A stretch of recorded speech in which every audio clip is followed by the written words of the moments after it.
Class দশমের যে ভূগোলের প্রশ্নগুলি 4টে প্রশ্ন দেওয়া হয়েছিল প্রথম পর্বে, সেই প্রশ্নের উত্তরগুলি আজকে চিত্রসহ বর্ণনা করা হবে। প্রথম প্রশ্ন ছিল চিত্রসহ নদীর সঞ্চয় কার্যের ফলে গড়ে ওঠা দুটি ভূমিরূপের বর্ণনা দাও। দ্বিতীয় প্রশ্ন মরু সম্প্রসারণ রোধের 3টি উপায় উল্লেখ করো। 3 নম্বর প্রশ্ন ভারতের পূর্ব ও পশ্চিম উপকূলীয় সমভূমির মধ্যে পার্থক্য নিরূপণ করো। চতুর্থ প্রশ্ন ছিল অতিরিক্ত ভৌমজল উত্তোলনের প্রভাবগুলি বর্ণনা করো। এই 4টের প্রশ্নের উত্তর চিত্র সহ আজকে আমরা।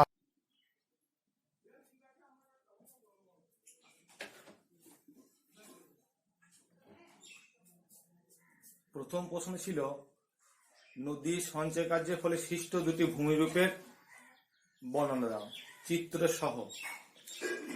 আমরা নদীর সঞ্চয় কার্যের ভূমিরূপ প্রথমেই বলবো অশ্বক্ষুর আকৃতির হ্রদ। নদীর সঞ্চয় কার্য সৃষ্ট ভূমিরূপ প্রথম হচ্ছে অশ্বক্ষুরাকৃতি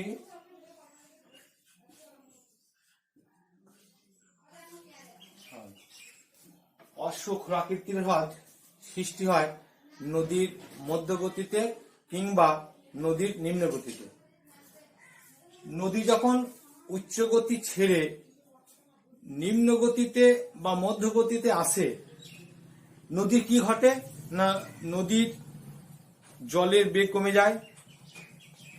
নদীর জলের বেগ কমে যাওয়ার ফলে নদী এঁকে মেঁকে প্রবাহিত হয়।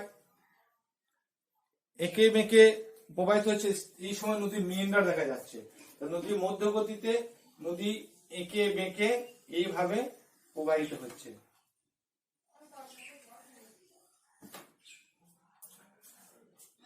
জলের বেগ থাকে না, সেজন্য নদী এঁকে মেঁকে প্রবাহিত হচ্ছে। এই সময়ে নদীর দুটি বাঁক দেখা যাচ্ছে, একটা ভেতরের দিকে বাঁক আর একটা সামনের দিকে বাঁক। তাহলে এখানে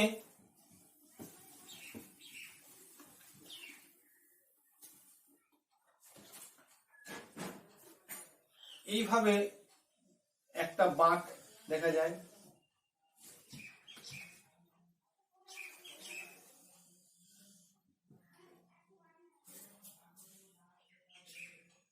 এটাকে বলছে ভেতরের দিকে বাঁক, এটাকে বলছে বাইরের দিকে বাঁক। এখানেও ঠিক তাই, এটা ভেতরের দিকে বাঁক, এটা বাইরের দিকে বাঁক।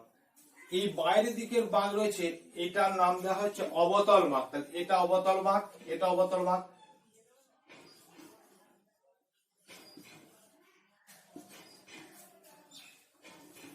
এখানে একটা বাঁক সৃষ্টি হয়েছে, এই বাঁকটার নাম হচ্ছে উত্তল বাঁক।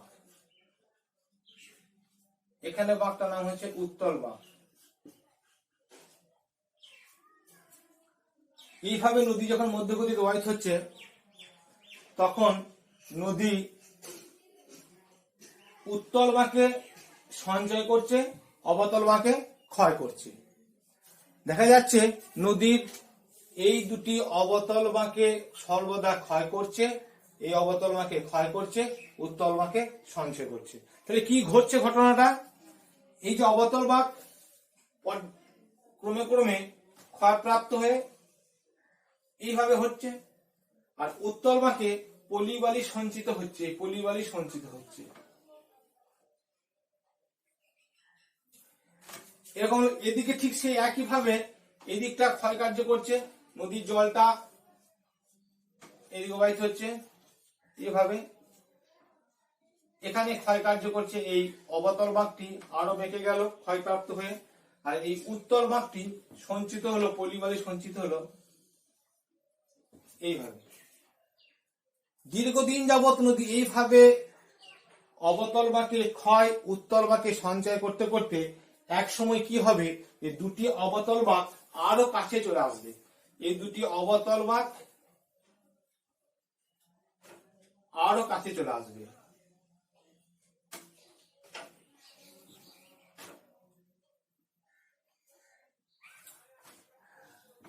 এই দুটি অবতল বাঁক আরো কাছে চলে এলো। এক সময় দুটি অবতল বাঁক পরস্পরের কাছে এসে একত্রে মিলিত হয়ে যাবে। এই দুটি অবতল বাঁক কাছে চলে এসে এক সময় দুটি অবতল বাঁক পরস্পরে মিলিত হয়ে গেল। মূল নদী তখন এই দিকে প্রবাহিত হয়ে গেল মূল নদীটা, আর সেই বাঁকটি, এই যে বাঁকটি ছিল সেই বাঁকটি এখানে ঘোড়ার খুরের আকৃতির বাঁকটি এখানে পড়ে থাকলো, মূল নদী থেকে বিচ্ছিন্ন হয়ে গেল। এই যে মূল নদী থেকে বিচ্ছিন্ন হওয়া বাঁকটিকেই বলা হচ্ছে অশ্বক্ষাকৃতির হ্রদ। তাহলে এই অশ্বক্ষাকৃতির হ্রদের নামকরণের কারণ বললাম আমি। এরকম নদীতে, গঙ্গা নদীর মধ্যগতিতে, নিম্ন গতিতে এরকম অশ্বক্ষাকৃতির হ্রদ অনেক দেখা যায়। মুর্শিদাবাদের মতিঝিল, এই মুর্শিদাবাদের মতিঝিল হলো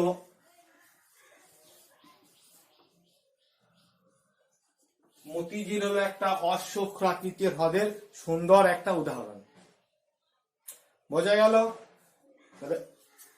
নদীর সঞ্চয় কার্যের ভূমিরূপ অশ্বক্ষাকৃতির হ্রদ। এরপরে আমরা পড়ব প্লাবন ভূমি।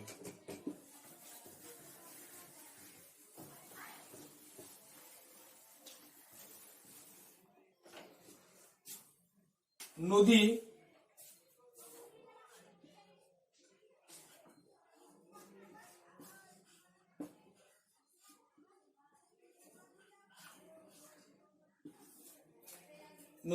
নিম্ন গতিতে কিংবা মধ্যগতিতে সৃষ্টি হচ্ছে প্লাবন ভূমি।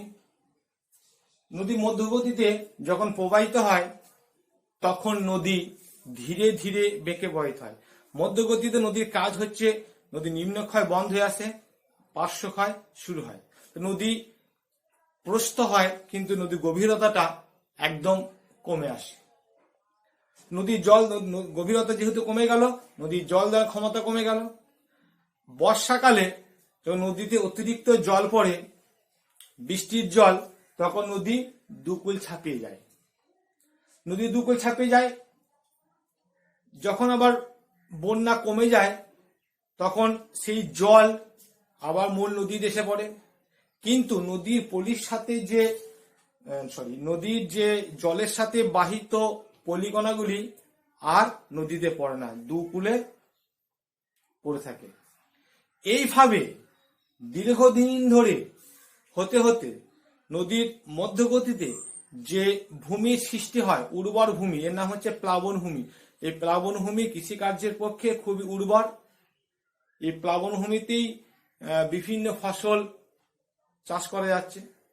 তাহলে এখানে ছবিটা যদি আমরা এইভাবে আঁকি,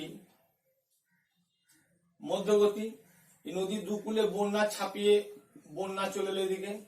এই যে বন্যার জল আবার নদীতে এসে পড়লো, কিন্তু পলিগুলো এই দুই দিকে থেকে গেল। এই দিকেই নদীর দুই দিকে সৃষ্টি হচ্ছে প্লাবন ভূমি। ছবিটা আমরা অন্যভাবে দেখাতে পারি। এখানে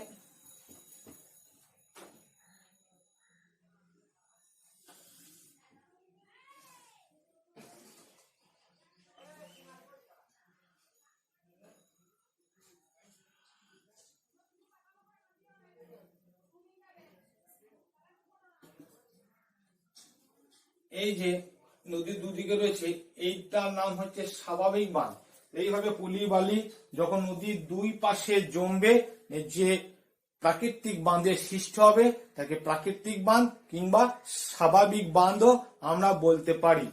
আর এই দুদিকে সৃষ্টি হয়েছে, এই দুদিক ভূমিরূপে সৃষ্টি হচ্ছে প্লাবন ভূমি।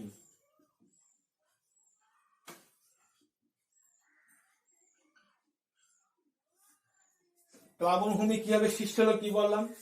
নদী মধ্যগতিতে সঞ্চয়জাত একটা ভূমিরূপ হচ্ছে প্লাবন ভূমির স্বাভাবিক বাঁধ। মধ্যগতিতে নদী এঁকে বেঁকে প্রবাহিত হচ্ছে, নদীর গভীরতা কমে যাচ্ছে, নদী নিম্নক্ষয় বন্ধ হয়ে যাচ্ছে। নদীর গভীরতা যেহেতু কমে গেল, নদীর জল ধারণ ক্ষমতাও কি হলো, কমে গেল। বর্ষাকালে অতিরিক্ত বৃষ্টিপাতের ফলে নদী সেই জল পরিবহন করতে পারছে না, তখন বন্যা দেখা দিচ্ছে। প্লাবন মানে হচ্ছে বন্যা, দুদিকে নদীর বন্যা, দুদিকে প্লাবিত হয়ে গেল। আবার সেই বৃষ্টি সেই বন্যার জল আবার মূল নদীতে এসে পড়বে, কিন্তু পলিগুলো নদীর দুই ধারে বহুদিন ধরে জমা হয়ে হয়ে যে ভূমির সৃষ্টি হবে তাকে বলা হচ্ছে প্লাবন ভূমি। এই যে আমি দেখাচ্ছি এখানে প্লাবন ভূমি। আর যখন সেই পল্লী বালি কণা নুড়িগুলি নদীর দুই পাশেই জমা হবে, এই যে নদীর দুই পাশেই জমা হয়েছে, তখন তাকে বলা হচ্ছে প্রাকৃতিক বাঁধ বা স্বাভাবিক বাঁধ। আমাদের কলকাতা শহর এরকম গঙ্গার একটা স্বাভাবিক বাঁধের উপর অবস্থান করছে কলকাতা একটা শহর। এছাড়াও গঙ্গা নদীর মধ্যগতিতে প্লাবনভূমিতে কৃষিকাজ উর্বর জমিতে কৃষিকাজ করা হচ্ছে। প্রথম প্রশ্নের উত্তর আমরা পেয়ে গেলাম। প্রথম প্রশ্ন ছিল চিত্তরস সঞ্চয় কার্য হলো দুটি ভূমিরূপ বর্ণনা, ওরা অশ্বক্রাকৃতির হ্রদ পড়লাম আর পড়লাম প্লাবন ভূমি। এরপরে দ্বিতীয় প্রশ্নের উত্তর,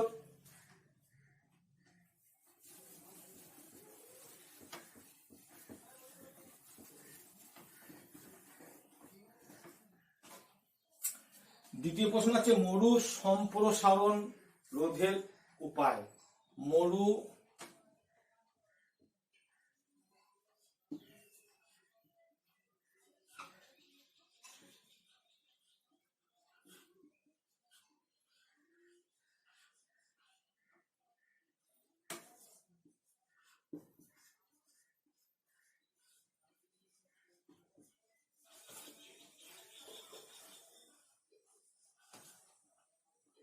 মরু সম্প্রসারণ রোধের উপায়।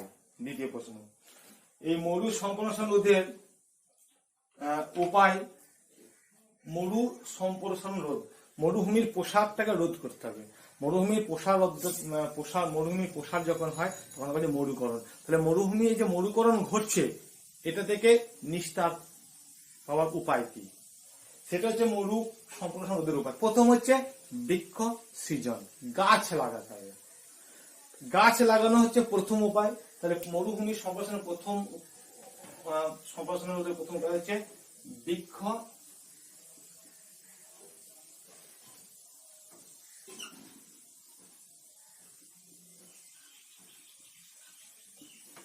সৃজন, গাছ লাগাতে হবে। গাছ একমাত্র পারে মরুকরণ রোধ করতে। গাছ লাগালে কি হবে, মাটিকে আঁকড়ে ধরে থাকবে, বায়ু প্রবাহিত হতে পারবে না, ভালোভাবে বাধা পাবে। তাই মরুভূমির বালিগুলো অন্যত্রে উর্বর জমিতে ছড়িয়ে পড়ার সম্ভাবনা কম থাকবে। তাহলে বনভূমি মেঘকে আকর্ষণ করে, আমরা জানি ফলে বৃষ্টিপাত ঘটে থাকে। তাহলে মরুভূমি সম্প্রসারণের প্রথম উপায় হচ্ছে বৃক্ষ সৃজন। তাহলে এক কথায় মরুভূমির পাশে আড়াআড়ি ভাবে বৃক্ষ রোপণ করতে হবে। কারণ কি, তাহলে মরুভূমির মধ্যে দিয়ে বায়ুর যে প্রবাহিত হবে সেটা রোধ হবে। তাহলে এই জন্য মরুভূমির চারপাশে আড়াআড়ি ভাবে বৃক্ষ রোপণ করতে হবে। এটাকে বলা হচ্ছে গ্রিন ওয়াল, মানে সবুজ প্রাচীর তৈরি করা, গ্রিন ওয়াল। সাহারা মরুভূমিতে এরকম 7,000 কিলোমিটার, সাহারা মরুভূমিতে এরকম 7,000 কিলোমিটার দৈর্ঘ্য এবং 15 কিলোমিটার প্রস্থ এরকম একটা গ্রিন ওয়াল আছে। এটা সাহারা মরুভূমিতে যে 7,000 কিলোমিটার ইন্টু 15 কিলোমিটার যে গ্রিন ওয়ালটা আছে তাকে বলছে গ্রেট গ্রিন ওয়াল। কারণ কি, মরুভূমিটা আস্তে আস্তে প্রসার পাচ্ছে, সেটা থেকে রোধ করা। 2 নম্বর বলছে পশুচারণ নিয়ন্ত্রণ করা।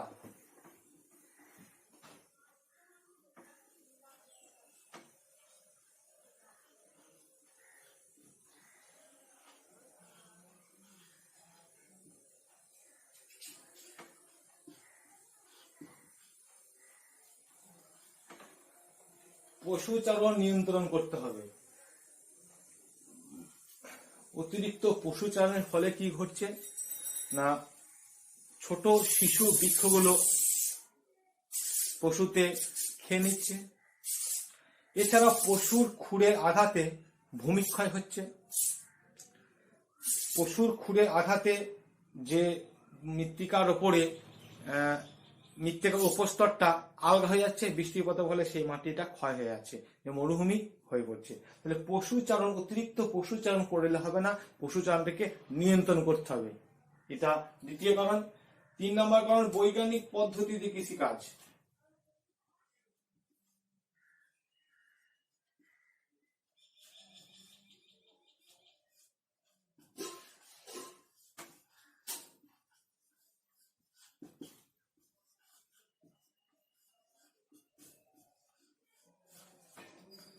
আমরা কি করছি, অতিরিক্ত ফসল পাবার আশায় অতিরিক্ত পরিমাণে রাসায়নিক সার ছড়াচ্ছি, কীটনাশক দিচ্ছি, যাতে করে খুব তাড়াতাড়ি বেশি পরিমাণে ফসল পাই।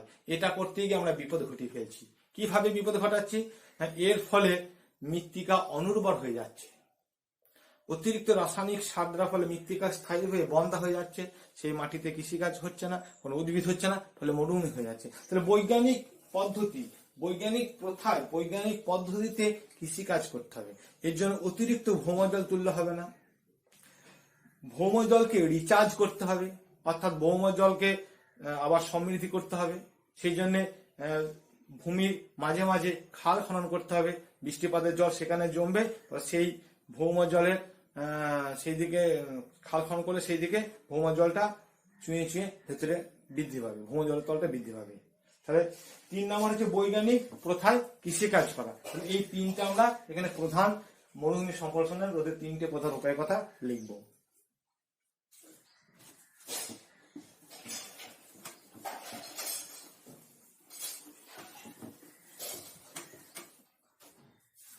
তিন নম্বর হচ্ছে ভারতের পূর্ব উপকূল সমভূমি এবং পশ্চিম উপকূল সমভূমির পার্থক্য।